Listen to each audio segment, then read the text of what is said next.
laplaciano, que vem para jogar tudo para o lado direito. Então vai ficar o D'Alembertiano atuando no campo elétrico, certinho. Estou com um operador de onda no campo elétrico. Esse termo aqui, junto com esse termo aqui, transportado para cá. Entendeu? Então, o laplaciano. Agora, esses dois termos aqui eu vou trazer para cá. Vai ficar menos, posso escolher fatorar o L ou L', vamos colocar assim, então eu vou botar mais L. Aí vai ficar menos gradiente de φ,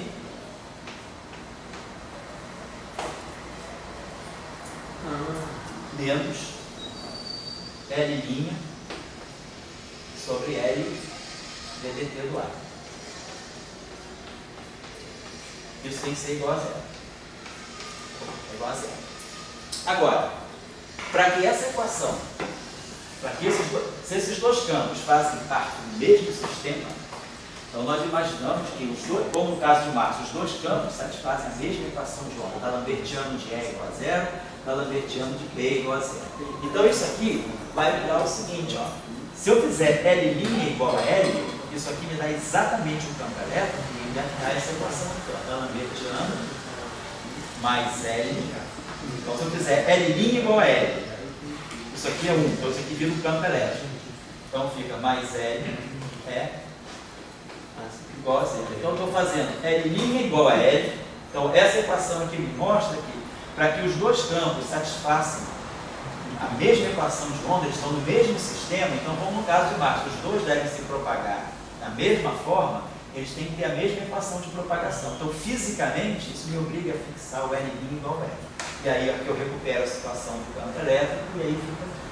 Então a gente compreendeu que por essa argumentação de que eu estou escrevendo um sistema que tem caráter propagatório e que a onda E e a onda B tem que ter a mesma velocidade, no fundo é isso, então eu fixo que L' é igual a L. Na verdade, L' e L tem a mesma dimensão, de comprimento a menos 2, mas eu ainda estava botando aquela constante kappa para fixar a relação. Então a gente vê que o kappa é igual a 1. Então as equações de Proca, elas vão ficar dessa forma, como a gente colocou. Seria então divergência de E mais Lφ, e aqui rotacional de B mais LA igual a 1 sobre C2. Já estou dando um intervalo já, tá gente? dt. Então, são as duas equações da eletrodinâmica de Proca, claro, complementadas por rotacional de E igual a menos dB dt e divergência de B igual a zero. Mas as equações estão aqui, o que é importante é que a gente fixou esses dois parâmetros como sendo o mesmo. Agora vamos ver a interpretação física do parâmetro L. No momento a gente só sabe, fala... Não, pode concluir. A gente só sabe... Ah, você está fazendo assim? Não. É dúvida? Sim, sim. Então fala. Eu ia perguntar, ali a gente chegou naquela equação de baixo do D'Alembertiano de E mais L vezes coisa. E aí, então, só para entender o que o senhor fez, o senhor falou, bem, para essa coisa ter sentido físico para propagar o E e o B juntos, o L tem que ser igual a L'. Isso. Tá. Eu pensei que aconteceu o contrário, a gente ia achar L igual a L' e ia interpretar que ia ter... Entendi. Física é um pouco assim, você às vezes é obrigado a fazer o que você quer com o parâmetro. É diferente da matemática. A matemática te leva. A física você é levado pela matemática, mas tem uma hora que você diz, não, agora aqui quem decide sou eu, não é você, matemática. Então você é mais poderoso do que a matemática em certas horas. Mas será que não dá para chegar disso a partir daquela condição subsidiária ali? Porque ela envolve o fio A, eles estão vinculados com ele. Isso, você poderia pensar, tem toda a razão. Porque eu não chamei a atenção para esse fato. Se nós dissermos, essa é uma teoria relativística, essa teoria tem invariância de Lorentz, tem invariância relativística, me obrigaria certamente a fixar L igual a L. Mas eu não estou indo por esse caminho, estou indo por um caminho mais intuitivo ainda, mais ligado a uma coisa mais básica, que é os dois campos se propagarem juntos. Mas você tem razão, eu poderia também, por outro tipo de argumentação, que é a argumentação de simetria, de covariância relativística, eu posso dizer que o L' igual a L, certo? Beleza. Então, tudo bem, temos aquela aqui com o hidrógeno. E é igual a zero. Tudo dá L igual a zero. L igual a zero. Então você diria que agora viagem da luz. Quando você bota um L, tem alguma intuição que é medo para a luz? Sim, deveria ter, porque aqui você tem esse objeto aqui. Se você vai para o espaço dos momentos, né, isso é isso, o espaço dos momentos, isso aí deveria ficar mais claro. Deixa eu apagar isso aqui, só para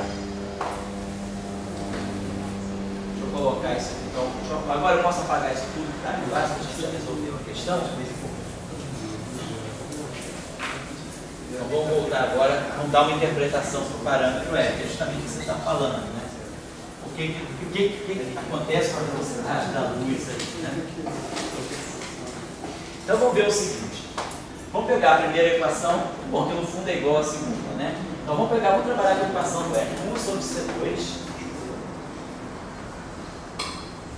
D2 dt2, menos Laplaciano, mais L, é igual a zero. Então vamos pensar o seguinte, vamos imaginar, será que eu posso ter uma solução tipo? Uma pessoa que teve, né, uma fonte, deram uma fonte. Vou botar uma coisa, eu quero primeiro pegar a equação do lado. Vamos supor que então esse campo aqui, como é uma equação de onda, eu vou imaginar que será que ele admite uma solução, uma solução tipo ondulatória, né? Então vamos lá, vamos pensar que esse campo aqui eu posso ter uma solução do tipo E igual a zero, cosseno de capa x menos ômega, fazer a solução, né? Oscilatória do cosseno, né? Então vamos jogar isso aqui nessa equação. Então isso aqui, quando eu jogar nessa equação, ao derivar duas vezes o cosseno, vai ser cosseno, vai ser menos seno é menos cosseno. Então eu vou produzir o menos cosseno aqui. Quando eu derivar de novo o Laplaciano duas vezes o cosseno, vai ficar o gradiente, a divergência do gradiente do cosseno. Então, a derivada do cosseno é menos seno, a derivada do menos seno é menos cosseno. Então, esse sinal vai aparecer aqui. Então, vai ficar, esse primeiro termo, então, vai ficar menos, né? Eu vou derivar 1 sobre C2, derivar duas vezes em relação, quando derivando a primeira vez em relação ao tempo, vai aparecer menos ômega e a derivada do cosseno, que é menos seno, vai ficar ômega seno. Mas depois a derivada do seno é cosseno, mas aí vai ter um menos. Então aquele termo lá vai ficar menos ômega 2 sobre C2 é zero cosseno de x menos ômega 3. Vou colocar, vai ficar isso aqui. Só aplicando a derivada agora.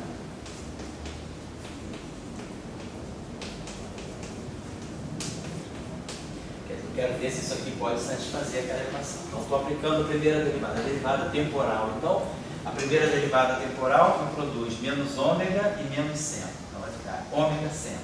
Aí a derivada segunda, a derivada do seno é cosseno, mas aí a derivada em relação a outra vai me dar um menos ômega. Vai ficar menos ômega 2 sobre C2. Quando eu pegar o Laplaciano, aqui, né, divergência do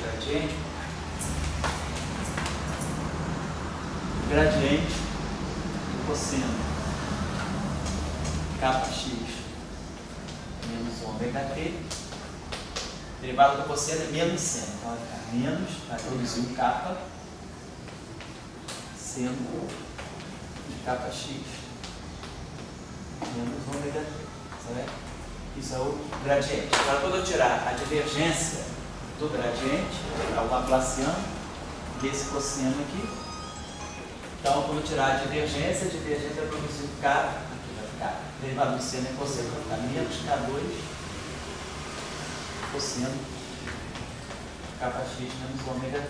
Então eu reproduzo o cosseno, mas eu produzo o sinal. Aqui eu tenho. Não é mais, não? Mas... Oi? Não, na frente do ômega C que eu não peguei lá. Aqui? Eu não peguei o menos. Vamos ver se eu errei também. Derivada em relação ao tempo, a primeira vez. Tá certo, desculpa. Já achei, já viu. Tá certo. Bom, ficou menos ômega 2 sobre C2, né? E aqui, quando eu levar o quadrado, o Laplaciano vai ficar menos. Então aqui vai ficar mais, né? Mais K2. Nossa, aqui é errado. K2. Bom, produziu só o K2. Vamos ver isso aqui de novo. A derivada do gradiente, o gradiente do cosseno, a derivada do cosseno é menos seno, tá certo? E aí aqui produz um sinal menos, tá legal. Aí quando eu tirar a divergência desse cara aqui, derivado do seno e cosseno, mas a divergência vai produzir simplesmente aqui, então vai produzir o menos K2 aqui, tá certo? Então aqui produz o menos K2, então vai ficar mais K2, tá certo? Deve ver se o primeiro termo ainda não está errado. Tá certo. Que eu derivar em relação ao tempo, eu vou produzir aqui o menos ômega e vou produzir um menos seno. Seno de menos ômega t, tá? Certo? Então, kappa x, vou botar aqui, kappa x menos ômega produzindo, estou derivando em relação, a primeira vez em relação ao tempo. Então ficou o menos ômega, da regra que vem daqui, derivar em relação ao cosseno menos seno, e aqui o derivado do cosseno é menos seno, e aqui eu produzo menos ômega, então fica ômega. Agora, quando eu derivar em relação ao tempo, sendo a cosseno, e aqui eu vou produzir o menos ômega 2. Então, quando eu produzir o menos ômega 2, então fica ômega 2 sobre C2. Então fica menos ômega 2 sobre C2, está certo? Esse cara aqui ficou mais, está certo? Isso. E esse termo aqui ficou mais F. Bom, esse aqui é o próprio F. Então ficou isso aqui. Isso aqui. Então, isso aqui pode ser igual a zero. A onda plana é uma solução, desde que essa relação aqui seja satisfeita. Então eu teria aqui ômega 2 sobre C2 é igual a kappa 2 mais F. Certo? Então, estão entendendo a lógica do raciocínio aqui. Será que isso aqui pode ser uma solução dessa equação? Então, não estou dizendo que é, não. Coloco isso aqui, aplico esse operador aqui nessa solução e ganho isso aqui. Agora a pergunta, isso aqui pode ser zero para qualquer, não é zero genérico, em qualquer posição, em qualquer instante, quer dizer, isso aqui pode ser igual a zero, desde que esse coeficiente aqui seja zero. Então, se eu tiver essa condição, se ômega e kappa, que são a frequência e o vetor de onda, satisfizerem a essa relação igual a zero, isso será essa condição, que é o que a gente chama então de uma relação de dispersão, que é a que dá a relação entre a frequência e o vetor de onda, ou a frequência e o comprimento de onda. Então, essa aqui para nós é a relação de dispersão, que vai mostrar como é que a frequência se relaciona com a vetor de onda. Isso é o que a gente chama de relação de dispersão para um campo, para uma onda, né? Bom, aqui, se o L for igual a zero, a gente tem exatamente a situação de Maxwell. Ômega é igual a kappa vetor C, vetor kappa vezes C. É o que sai daqui. Se o L for igual a zero, no caso de Maxwell, e aí a relação entre a frequência e o vetor de onda é ômega, né? Igual ao módulo de kappa vezes C.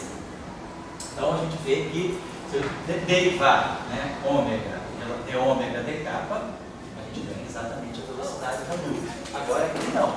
Se eu derivar ômega em relação a kappa, bom, vou fazer isso aqui agora. Eu acho que agora que eu já posso explicar.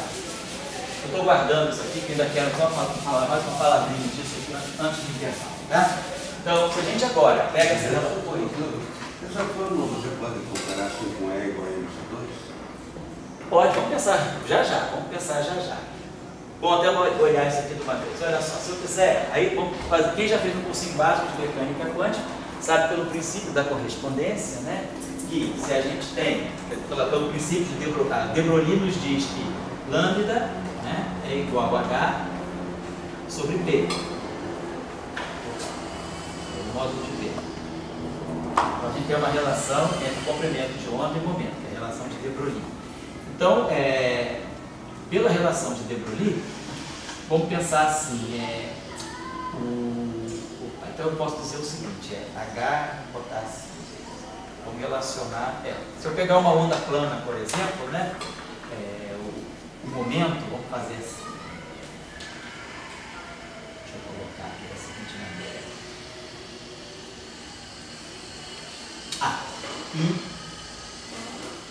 vamos relacionar aqui o lambda é 2π sobre kappa. Quando a gente tem o comprimento de onda está ligado ao módulo do vetor de onda. Lambda é 2π sobre kappa. Então isso aqui é H sobre o módulo de P. Então eu posso dizer, joga esse módulo de P para cá, e esse H sobre 2π é o H cortado. E aqui fica H cortado no módulo de kappa. Então quando eu tenho uma onda, eu posso, pela relação de dualidade de De Broglie, né, eu associo, se eu quiser dar uma interpretação corpuscular para essa onda, eu vou dizer que o momento da partícula que poderia estar associada por dualidade a essa onda é o H cortado vezes o vetor de onda. Aqui está a natureza ondulatória e aqui está a natureza corpuscular. Vou colocar aqui dessa maneira. Agora, deixa eu apagar aqui. Então a gente sabe relacionar momento com vetor de onda. Da mesma forma, a gente sabe relacionar frequência, né? Então a energia, né? É igual a H vezes Ni. Ni é ômega sobre 2π. Então fica H cortado ômega. Então nós relacionamos a energia com a frequência. O princípio da correspondência nos diz isso. O que é a frequência da onda vira a energia da partícula livre com o fator H cortado. E o que é o vetor de onda da onda vira o momento da partícula esse modo. Então, eu vou usar essas duas. Então, para mim, o princípio da correspondência está me dizendo isso. Então, H cortado K. Então, agora, se eu pegar essa equação aqui, que é a relação de dispersão, multiplicar por H cortado ao quadrado, eu vou ter H cortado ao quadrado ômega 2. É energia ao quadrado. É 2 sobre C2. H cortado ao quadrado, K. Eu estou saindo da onda e indo para a representação, para a visão corpuscular. Então, multipliquei por H cortado ao quadrado. H cortado ao quadrado, então a frequência da onda virou a energia da partícula. O vetor de onda da onda virou o momento da partícula. E aqui, mais H cortado ao quadrado vezes L. Então, nós temos aqui, ó, E2 igual a P2, C2. Mais H cortado ao quadrado, C ao quadrado vezes L. Então isso aqui está me dizendo claramente que isso aqui é a relação, se a partícula é livre, quer dizer, a onda não está livre, isso aqui é a minha onda livre, não está? É a onda livre. Então se a onda está livre, o quantum dessa onda, se essa onda tiver uma representação corpuscular, o quantum dessa onda, quer dizer, a relação de dispersão da onda está aqui, isso aqui é a onda livre. Aquela onda não tem carga, não tem nada, só tem o campo. Então isso aqui é a onda livre. A onda livre me deu, pelo princípio da correspondência, a onda livre me deu a partícula livre. Se isso aqui é uma relação entre energia e momento com uma partícula relativista, eu tenho que interpretar isso aqui como sendo mc2 ao quadrado, isso aqui é m2c4. Então, esse termo aqui está me dizendo o seguinte, que no fundo, H cortado ao quadrado, C2 vezes L, seria M2C4. Então eu vou estar obtendo agora, esse parâmetro L, ele está na verdade ligado, vai dar para mim a interpretação da massa associada à partícula, que é o quantum dessa onda. Se eu passei agora para a interpretação corpuscular, isso aqui vai fazer o papel da massa. H cortado e C são constantes, que não tem nada a ver com o parâmetro, mas o parâmetro L começa a estar ligado com o parâmetro de massa. Então é como se tivesse o seguinte, a massa, vamos botar assim o L, escrever esse L, vai ser MC2, vou botar M2C4 sobre H cortado ao quadrado C2. Então vamos tirar esse C4 com esse C2, vou botar um C2 aqui. E isso aqui está me dando que L é MC sobre H cortado ao quadrado. Mas a gente sabe agora que H cortado, uma partícula de massa M, né, a gente associa, para toda partícula de massa M, a gente associa aquilo que a gente chama de comprimento de onda de Compton, que é H cortado sobre MC. Dado uma partícula de massa M, né, essa grandeza aqui, eu associo a massa da partícula através das constantes H cortado e C. Quer dizer que no fundo está fazendo a mímica da relação de de Broglie, é lambda igual a H sobre P. MC tem dimensão de momento, né? Então isso aqui é o que a gente chama de comprimento de onda de Compton de uma partícula. Então, ó, isso aqui na verdade é o comprimento de onda de Compton a menos 2. Confirmando, claro, o nosso L tem dimensão de comprimento a menos 2. Então, tem dimensão. Então, na verdade, a interpretação desse L, esse parâmetro L que aparece lá na equação de própria, da eletrodinâmica de própria, esse parâmetro tem dimensão de comprimento a menos 2, no final de toda essa cadeia, né, de associação, se essa onda pode ser representada como um conjunto de quanta que se propagam, como é o caso da onda eletromagnética, o quanto da onda eletromagnética é o fóton. O fóton tem essa relação de dispersão, ômega igual a kappa, módulo de kappa vezes C. Se eu multiplico essa relação por H cortado ômega é, H cortado kappa é T. Então isso aqui é a relação de dispersão, é a relação com uma partícula livre, né, uma partícula relativística de massa zero. Se propaga com a velocidade da luz, é PC. Então, O fóton seria um quanto, né, que representa uma partícula relativística de massa de repouso zero. E nesse caso aqui da eletrodinâmica de Proctor, vamos dizer assim, um fóton de Proctor, seria um fóton representando agora uma partícula massiva. E a massa desse fóton está ligada a esse comprimento L. Quer dizer, aquele parâmetro L com dimensão de comprimento menos 2 que aparece na equação de Proctor, nada mais é do que o comprimento de onda de Compton, está ligado ao comprimento de onda de Compton, o inverso do comprimento de onda de Compton, daquele fóton que aparece como quantum da radiação de Proctor. Certo? Então, essa seria a interpretação. Então, de fato, a gente vê que tem uma partícula massiva, portanto, a velocidade de propagação dela é uma velocidade menor do que a da luz, certo? Então, só para ilustrar um pouquinho esse exercício, saiu um pouco da... Mas é só para contextualizar, não é um mero exercício da gente mexer com o campo e tirar uma equação de movimento, não dá uma interpretação. Então, a partir dessa densidade de Lagrangiano que a gente propôs aqui, a gente tirou, né? A gente conseguiu tirar duas eletrodinâmicas, a eletrodinâmica de Maxwell e a eletrodinâmica de Proctor. Deixa eu apagar um instantinho. Agora, nós não introduzimos tudo isso sem fonte, tudo isso, radiação livre, onda livre. Se a gente quiser introduzir as equações de Maxwell com as suas respectivas fontes, de divergência de R igual a rho sobre epsilon zero, e rotacional de B aparecer 1 e 0 J, eu teria que introduzir eu tenho que acoplar o meu campo com as correntes. Então, a introdução das fontes é feita aqui dessa forma. Vamos colocar aqui constantes que vocês podem vir a fixar. Aqui a gente chamou ABC, alfa, beta, gama, psi. Bom, esse termo aqui já, como esse rho já foi embora, então vamos agora trabalhar com esse Lagrangiano aqui.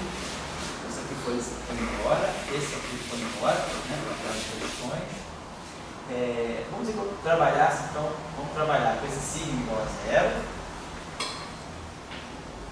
Trabalhar com esse sigma igual a zero. Vamos fazer o que nós já fizemos feito.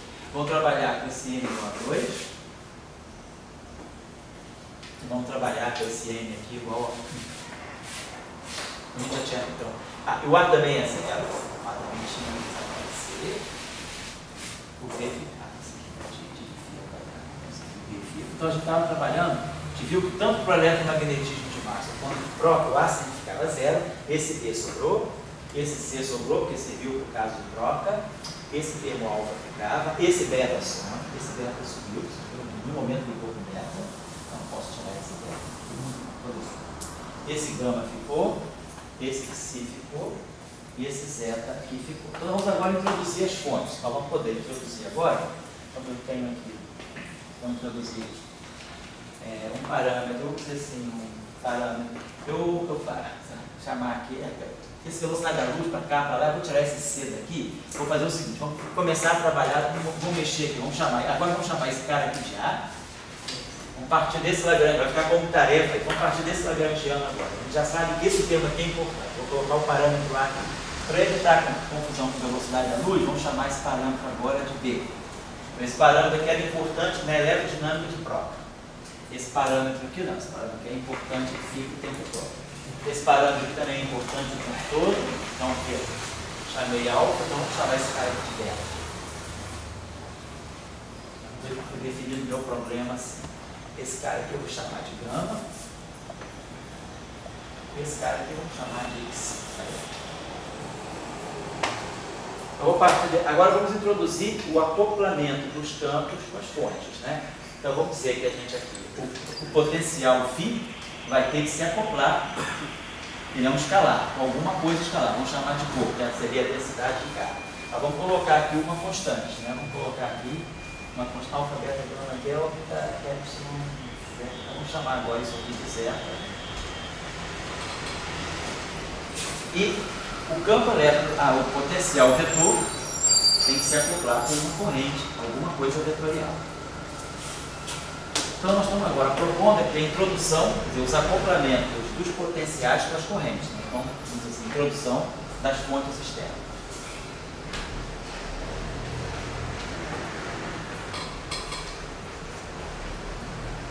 Então, com isso agora, a gente pode rederivar as equações de Maxwell em presença de fonte e rederivar as equações de Proctor também em presença de fonte. Então, a gente introduziu a fonte agora, então o potencial elétrico, ele se acopla com uma fonte, depois vocês vão ver que isso aqui vai dar exatamente o ρ, que a gente vai ser interpretado como a densidade de cargas na equação de Gauss, e esse J aqui vai aparecer exatamente como a corrente que aparece na equação de Ampère-Marx. E aí a gente vai fixar esses parâmetros zeta e eta i em função do μ0, do ε0, que vocês têm que reproduzir. Então, no caso do eletromagnetismo de Marx, a equação de divergência de E é igual a ρ sobre ε0. Vai sair daqui desse termo. E o outro termo rotacional de B é igual a μ0J. O μ0J deve sair daqui. Então, esses termos aqui são quando eu introduzo a fonte. Então, introduzir uma fonte externa significa colocar o campo que eu desejo acoplado com aquela fonte no Lagrangiano. Então, fica esse exercício aqui já reduzido, porque a gente viu que aqueles termos jogados fora são os termos supernos, certo? Então, fica isso aí, tá bom? Fica como tarefinha. Reproduzir. Então, duas tarefas. Reproduzir Maxwell e reproduzir Broca em presença das fontes agora, certo? Agora está no prova. Vamos fazer o nosso aula, não, já está nem mais aula russa, porque a gente já comeu o intervalo. Vamos fazer então de 1 até 1h30 para um lanchinho aí, tá certo? Esses dois termos que você botou aí tem que ser